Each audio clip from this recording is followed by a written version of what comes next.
में rape culture है और रेप कल्चर होता क्या है? क्या पूरी दुनिया में रेप कल्चर है? ये बात हमें समझने की ज़रूरत है।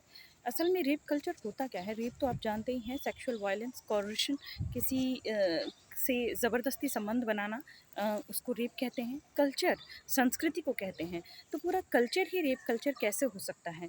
तो रेप कल्चर के घटक क्या हैं? क्या इसकी पहचान है? देखिए, पूरी दुनिया में पैट्रियार्की है, सत्तात्मक समाज है। कहीं पर इसका प्रभाव कम है, कहीं पर इसका प्रभाव ज़्यादा है। और ये स्टेट टू स्टेट भी डिपेंड करता है, नेशन टू नेशन, शहर दर शहर, हर जगह जो है कम या ज़्यादा इसकी स्थिति होती है, लेकिन ये विद्यमान सब जगह हैं। तो रेप कल्चर को कंसेंट कल्चर या सहमति की संस्कृति में बदलने की आवश्यकता है पूरी दुनिया में। और भारत में तो रेप कल्चर बहुत ज़्यादा है, क्योंकि भारत में जो पैट्रियार्की है, पितृसत्ता की जड़ें जो हैं बहुत मजबूत हैं, क्योंकि यहाँ पर अभी भी ट्रेडिशनल सोसाइटीज़ चल रही हैं, पारंपरिक समाज चल रहा है। परंपरागत जो समाज होता है, वो समाज महिला और पुरुष को बराबर नहीं समझता।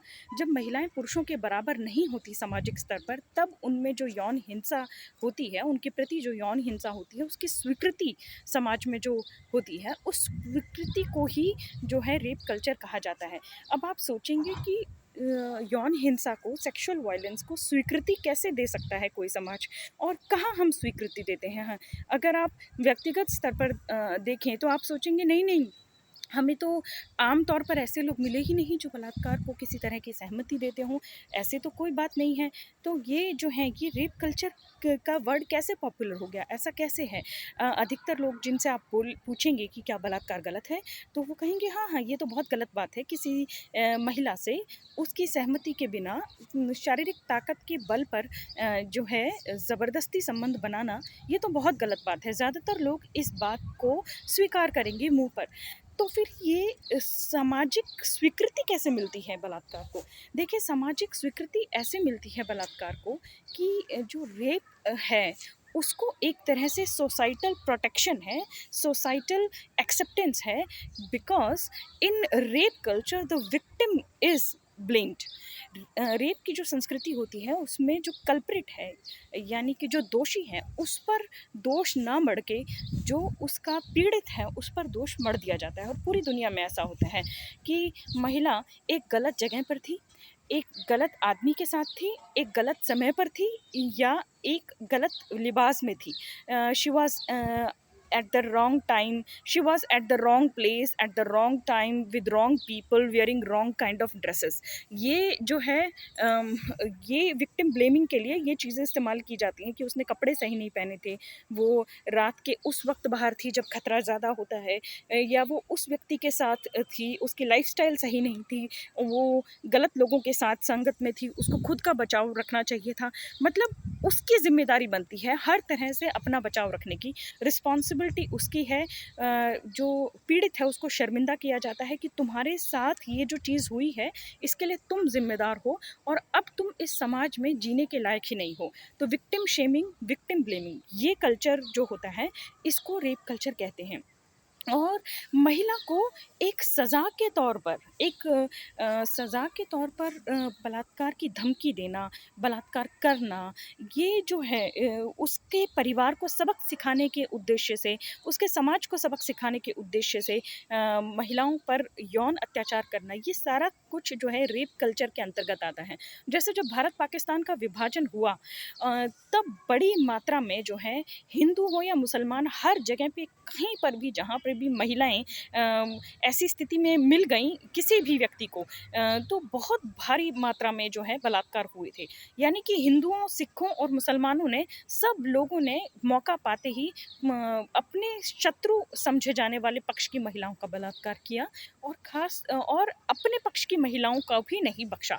मतलब जहाँ हो सके महिलाओं को यौन हिंसा का शिकार बनाया। पूरी तरह से बलात्कार की जो संस्कृति थी, उसको ही उसका ही जो है नमूना भारत पाकिस्तान विभाजन में देखने को मिला।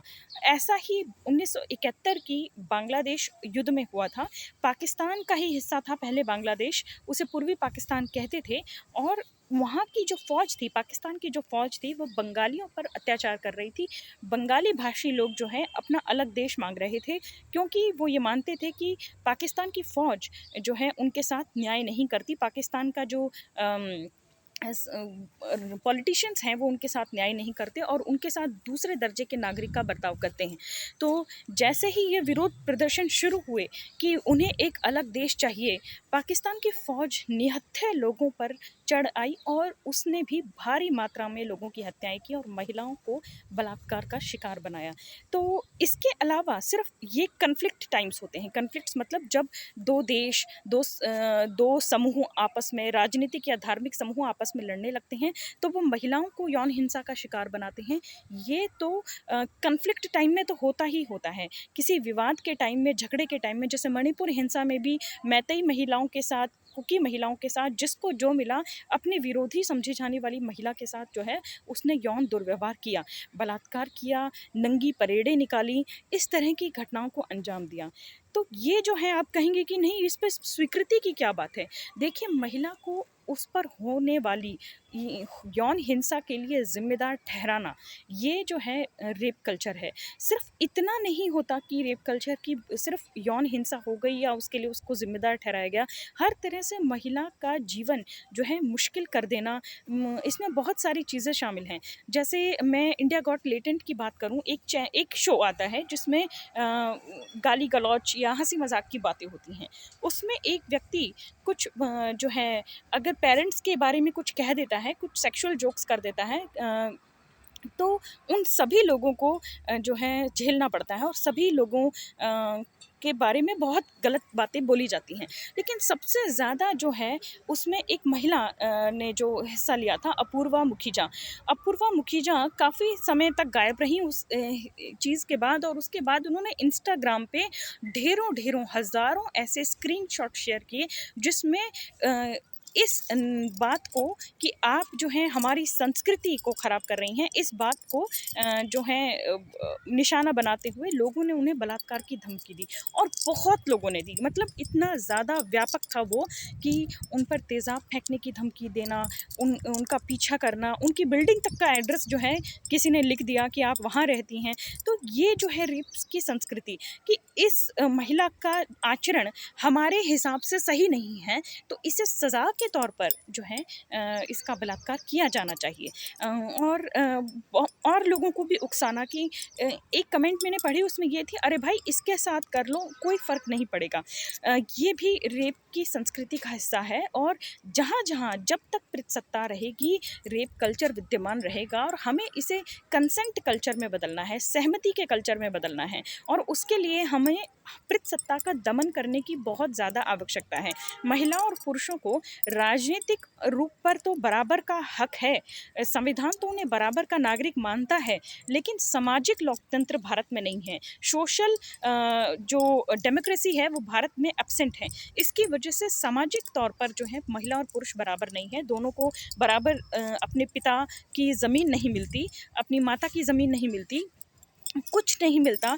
जो है एक महिला को तो महिला का पूरा जीवन खत्म हो जाता है और एक ईंट भी उसके नाम नहीं होती है, मकान तो बहुत दूर की बात है। तो इस तरह से महिलाओं के नाम संपत्ति न करना, उनके नाम उनको ताकत छीन लेने के बराबर है कि उनसे ताकत छीन ली जाए और पुरुषों को दी जाए। तो बेटे को ही सब कुछ दे देना, ये जो है ये भी रेप कल्चर के ही अंडर आता है, पैट्रियार्की के अंडर आता है। अब आप सोचेंगे कि सिर्फ बलात्कार करना या बलात्कार की धमकी देना ही रेप कल्चर के अंदर है, नहीं।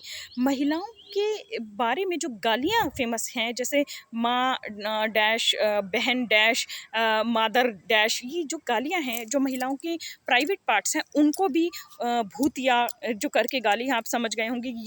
ये जो गाली बना दी गई है, ये भी रेप कल्चर का हिस्सा है।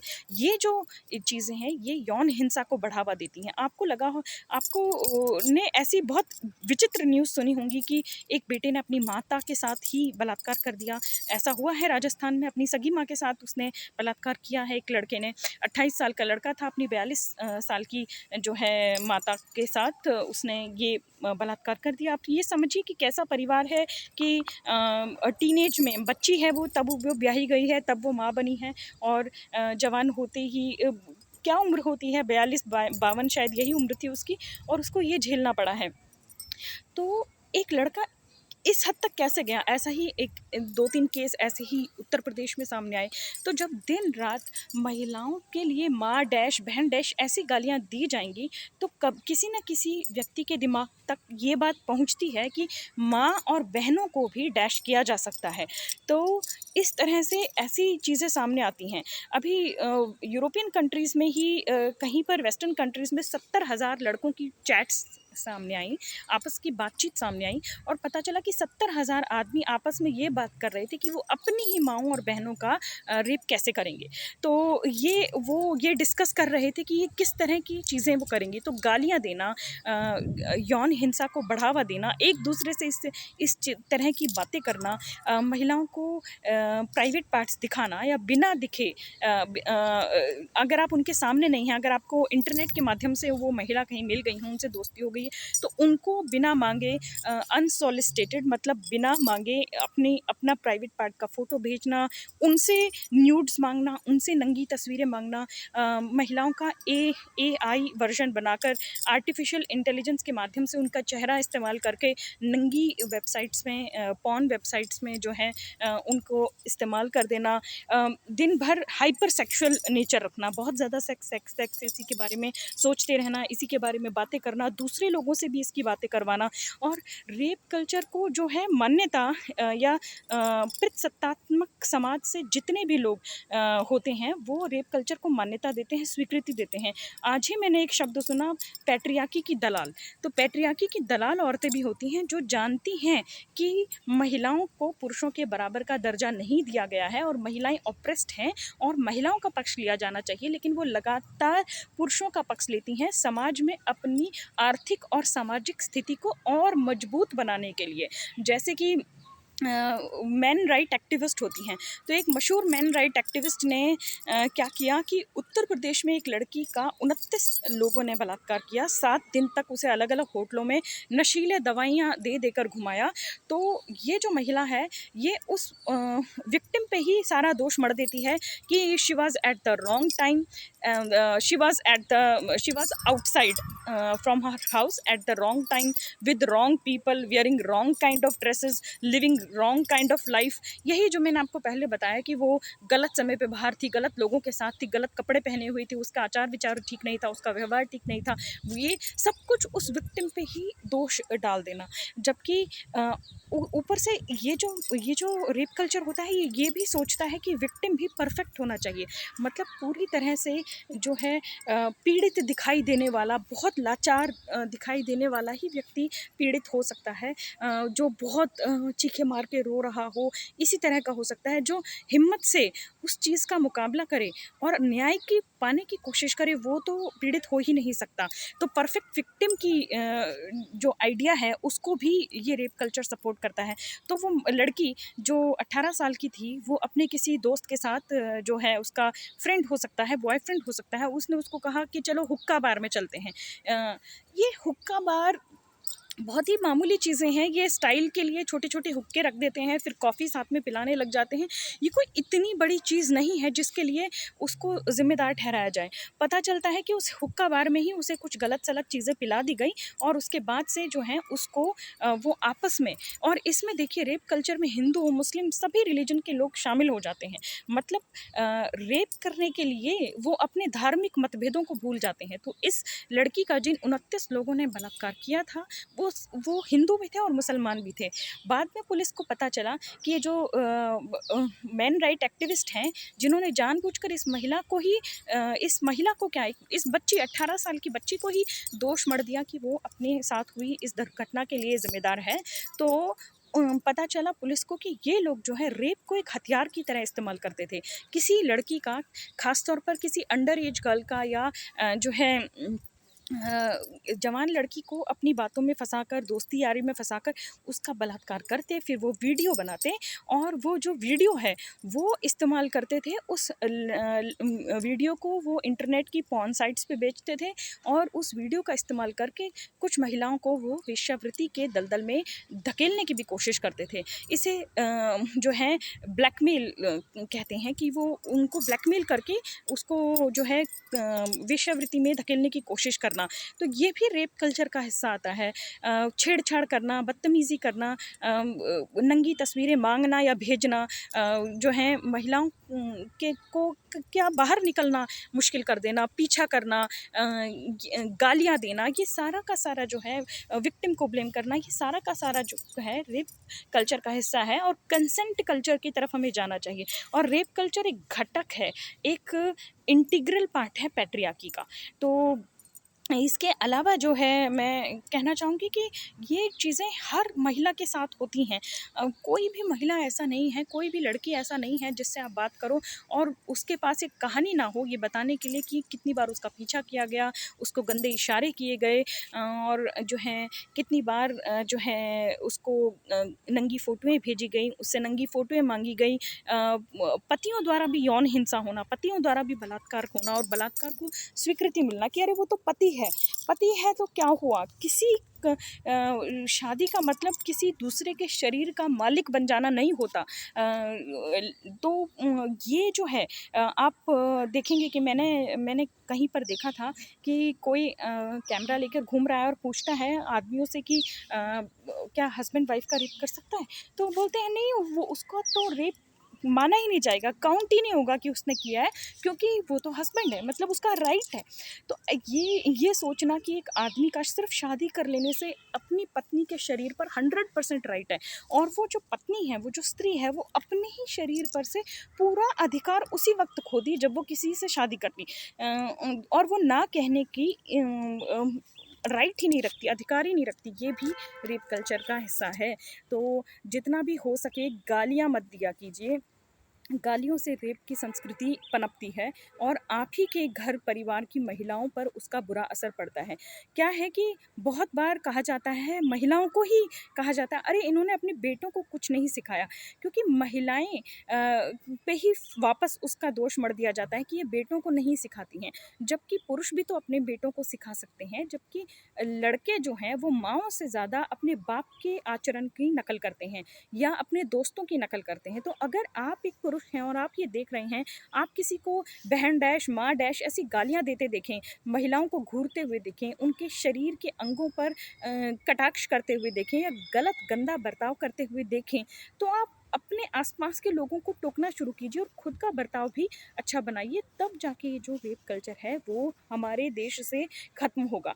तो जैसे कि फूले जी ने कहा था कि हम शिक्षा का उद्देश्य ये है कि हमें जो समाज मिला है, हम जब जाएँ इस दुनिया से, हम उस समाज को थोड़ा बेहतर करके जाएँ। जो हमें मिला था जन्म लेते समय, उससे मरते समय तक थोड़ा बेहतर करते जाएँ। और सिर्फ़ ग्रेजुएशन कर लेने से या पोस्ट ग्रेजुएशन कर लेने से शिक्षा नहीं पूरी होती है।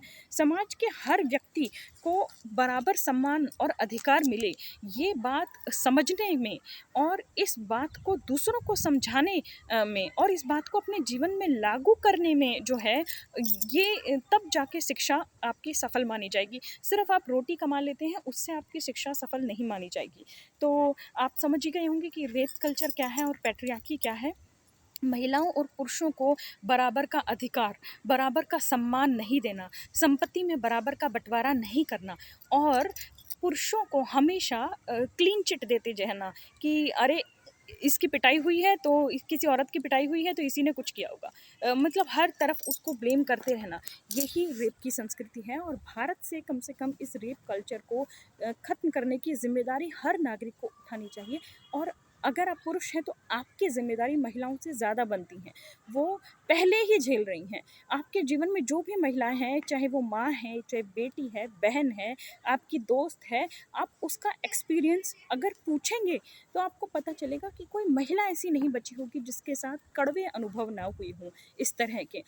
सेक्सुअल वायलेंस जो है सिर्फ बहुत आप सोचेंगे कि अरे बलात्कार तो इतने नहीं होते, पॉपुलेशन के हिसाब से तो हमारे देश में बहुत कम बलात्कार होते हैं।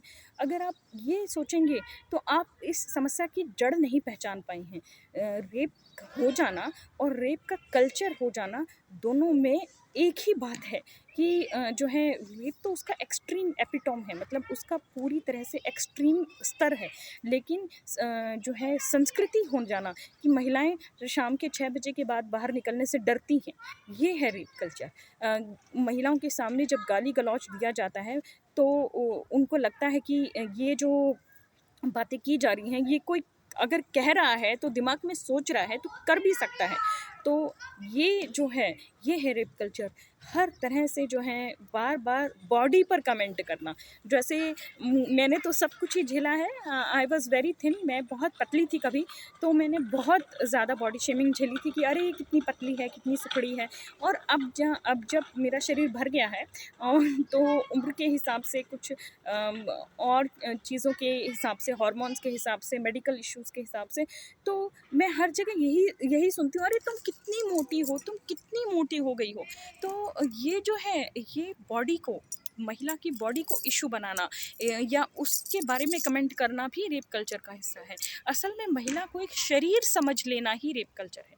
तो उम्मीद करती हूँ कि मेरी मेहनत कुछ रंग लाएगी और आप कुछ समझ पाएँगे कि मैं क्या कहना चाहती हूँ। और कृपया अगर आपको वीडियो अच्छा लगा तो लाइक ज़रूर कीजिएगा।